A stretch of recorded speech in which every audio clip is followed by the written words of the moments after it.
Hello everyone. તો standard 6માં આપણે grammar કરીએ છીએ. તો એમાં આપણે ધીસ, ધેટ, ધીસ અને ધોસ એ આપણે શીખ્યા છીએ. તો એનો ઉપયોગ ક્યાં થાય છે અને કઈ રીતે એને ઉપયોગમાં લેવાય છે એ રીતે આપણે શીખી ગયા. એક વચન, બહુવચન એ રીતે આપણે શીખ્યા. તો કે ધીસ છે THIS અને THES એ બહુવચન છે. ધેટ એટલે TH એ ધેટ, ધોસ એ બહુવચન. તો હવે આપણે એનો સ્વાધ્યાય જવાના છે, મતલબ કે ક્વેશ્ચન આન્સર ટાઈપ. તો પહેલું જોઈએ, write the plural of the given one. નીચે આપેલા શબ્દોને બહુવચનમાં ફેરવો. હવે બહુવચનમાં ફેરવવાના રહેશે. તો બહુવચનમાં ફેરવવા માટે શું આવશે? એસ કે ES લાગે છે. તો જોઈએ પહેલું ફ્લાવર. ફ્લાવર આપેલું છે, તો ફ્લાવરમાં શું થશે બહુવચનમાં કરવા માટે? તો એસ લાગશે. તો ફ્લાવર્સ શું થઈ જશે? ફ્લાવર્સ. બીજું છે એનિમલ, તો એનિમલ્સ. ત્રીજું બર્ડ, બર્ડ્સ. ચોથું ટ્રક, ટ્રક્સ. પાંચમું ચીકુ, ચીકુસ. હવે ES આપણે આગળ જોયું છે, ડબલ O કે XCH આવે તો શું થઈ જશે? ES લાગશે. Vehicle, vehicles. શું થઈ જશે? વ્હીકલ્સ. તો આપણે નેક્સ્ટ પેજ કરશું. 7 મેન, તો MAN મેન છે, તો અહીંયા MEN મેન થઈ જશે બહુવચન. 8 ચાઇલ્ડ, તો શું થશે? ચાઇલ્ડ એટલે બાળક અને ચિલ્ડ્રન બાળકો. પછી 9મું બેબી, બેબીઝ. વાય છે એટલે પાછળ બેબીઝ, IES થઈ જાય છે, વાયનું IES. 10મું car, cars. 11 buffalo, buffaloes, ES. આગળ નિયમ જોયા થાય એ યાદ રાખવાના છે ફ્રેન્ડ્સ. ES કેમ લાગે છે, S કેમ લાગે છે, IES કેમ લાગે છે એ જોવાનું રહેશે. 12મું લેડી, લેડીઝ, IES. 13મું હેન્ડ, હેન્ડ્સ. 14મું ફૂટ, તો શું થઈ જશે? જોયું હતું આપણે ફીટ, કે અનિયમિતતા એમાં આપણે જોયું હતું ફૂટનું, તો ફીટ. તો 15મું જીરાફ, જીરાફ્સ, આઈ. 16મું આઈસ. 17મું ઇયર, ઇયર્સ. 18મું ટૂથ, તો અનિયમિતમાં આપણે જોયું હતું ટીથ થઈ જતું હતું. 19મું બાઇસિકલ, બાઇસિકલ્સ. 20મું માઉસ, માઇસ. શું થઈ જાય છે? માઇસ. પછી છે 21મું નાઇફ, તો નાઇફ્સ, VES લાગી જશે. તો 22મું સ્ટોરી, સ્ટોરીઝ. પછી 23મું ટોય, ટોયસ. 24મું કી, તો કીસ. 25મું પુપ્પુ, પુપ્પુસ. 26 chilli, chillies. 27 banana, બનાનાસ. 28 reddish, reddish. 29 onion, onions. 30 orange, oranges. થોડું તમારી જાતે કરવાની બી ટ્રાય કરજો, કે જે એકાદું એક્ઝામ્પલ તમારે કરી નાખવાનું, પછી જે કઈ રીતે ઉપયોગમાં આવે છે નિયમો યાદ કરતા જવાના અને જાતે કરવાનું ટ્રાય કરજો. તો હવે બીજું જોઈએ, rewrite the given sentences by writing plural of the noun and other necessary changes. નીચે આપેલા વાક્યોમાં જરૂરી ફેરફાર કરી દરેક વાક્યને બહુવચનમાં ફેરવો. શું કીધું છે? બહુવચનમાં ફેરવવાના રહેશે. તો શું પેલું જોઈએ, બહુવચનમાં ફેરવવા માટે જે આગળ ધીસ, ધેટ છે એનો બી ચેન્જ થશે, અને જે બીજું હશે ધીસ અને ધેટ સાથે રૂબીનું કયો ઉપયોગમાં લેવાય છે એ બી ચેન્જ થશે. તો ધીસ ઇઝ એન એપલ, તો આ ધીસ THIS વાળું ધીસ છે, તો હવે બહુવચનમાં ધીસ કયું હતું? તો કે THESE. These are an apples, apples S કરવાનો રહેશે. બીજું ધેટ ઇઝ અ સ્પૂન, તો ધેટનું શું થશે બહુવચન? Those, THOSE, those are a spoons. પછી ત્રીજું this is a small baby, this are a small babies, are લાગશે ધીસ છે એટલે. તો ચોથું ધેટ ઇઝ અ ગ્લાસ, તો ધેટનું શું થશે બહુવચન? તો કે those, those are a glasses. શું થશે? ગ્લાસીસ બહુવચન કરવાનું છે એટલે.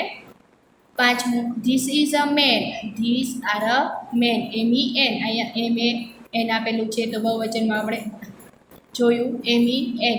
છઠ્ઠું this is a sparrow, those are a sparrows, those are a sparrow.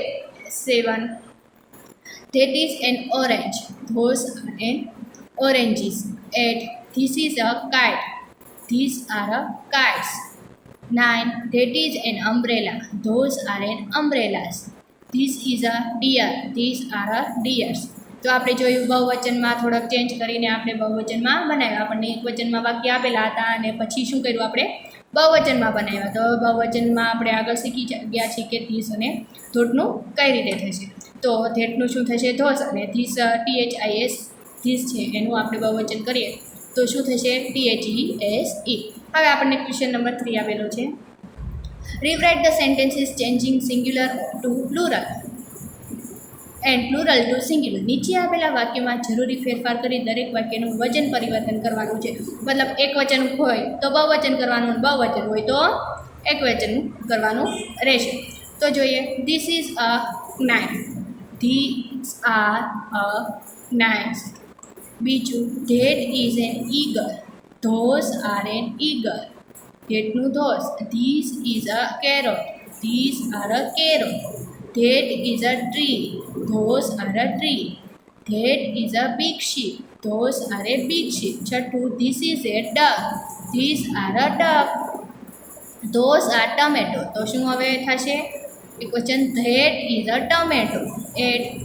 These are our classroom. This is our classroom. પછી 9. Those are crayons. That is crayon.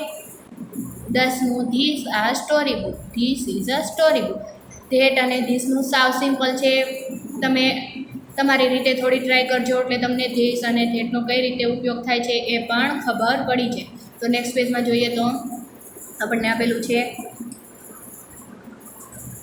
Look at the picture, write short answer using yes or no. If answer is no, then also write the correct answer. નીચેના આપેલા ચિત્રો જોઈ સામે આપેલ પ્રશ્નના yes કે નોનો ઉપયોગ કરી ટૂંકમાં ઉત્તર લખો. નોથી આપેલ જવાબનો સાચો જવાબ લખો. યસ નોમાં આન્સર આપવાના રહેશે આપણે. તો એમાં આપણે જોઈએ પહેલું આપણને પિક્ચર શું આપેલું છે તો કે ટાઈગર. તો આપણે જોઈએ તો ઇઝ ધીસ લાયન. તો લાયન નથી. પિક્ચર શેનું છે ટાઈગર. તો જો એનો આન્સર શું આપવાનો છે નોમાં. No this isn't lion. This is tiger. શું કહેવાનું ના આ લાયન નથી ટાઈગર છે. હવે એ રીતે હવે પિક્ચર વાઇઝ આપણે જોતા જશું. તો સામે પિક્ચર શેનું છે તો કે ડોગનું. તો આપણને ક્વેશ્ચન પૂછ્યો છે is that a cat. Is that a cat. તો આપણે આન્સર શું આપવાનો છે નોમાં. No this is not a cat. This is a dog. શું છે આ કેટ નથી પણ શું છે ડોગ છે. Are those marble.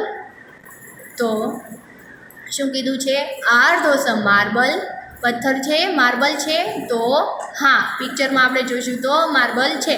તો શું કરવાનું છે yes this is a marble. Answer આપી દીધો આપણે. Is this N orange. તો સામે આપણને પિક્ચર આપેલું છે ઓરેન્જનું છે. તો કે no no this is not orange. This is banana. શું છે બનાના. હવે છે this is that a duster. હવે સામે આપણને ડસ્ટર આપેલું છે પિક્ચરમાં. તો કે નહીં. તો શું આપવાનું છે no this is not a duster. This is a scale. શેનું પિક્ચર છે તો કે સ્કેલનું પિક્ચર છે. તો હવે બીજું જોઈએ. સામે પિક્ચર છે T-shirt. Are these T-shirt. Yes this are T-shirts. શું છે ટી શર્ટ. તો આપણે આન્સર તો યસમાં આપી દીધેલો છે. યસ આ ટી શર્ટ છે. હવે આર ધોસ રોઝીસ. હવે પિક્ચર દેખાય છે રોઝનું છે. તો નો ધીસ આર અ સનફ્લાવર. શું છે ધીસ આર અ સનફ્લાવર. અને હવે આપણે ઇઝ ધેટ એન એરોપ્લેન. તો એરોપ્લેનનું પિક્ચર તો આપણને આપી દીધેલું છે. તો yes this is an aeroplane. હવે છે નેક્સ્ટ પિક્ચર જોઈએ. Are this ship. તો શીપનું પિક્ચર આપેલું છે. Yes this are ships. હવે છે સામે આપેલું છે નાઇફ આપેલી છે. Is this a spoon. તો સ્પૂન તો નથી નાઇફ છે. No this is not spoon. This is a knife. શું છે નાઇફ. તો આપણે આખો આ સ્વાધ્યાય છે કમ્પ્લીટ કર્યો છે. તમારે તમારી ગ્રામર બુકમાં ફિલ કરવાનું રહેશે અને સાથે સાથે તમારે સમજતું જવાનું છે અને લખતું જવાનું છે. જોઈ જઈને ના લખો તો સારું વધારે, તો તમે જાતે કરશો થોડુંક તો ભલે ભૂલ થાય તોય તમારે આવડી જશે. એટલે થોડી જાતે કરવાની ટ્રાય કરજો. Thank you everyone.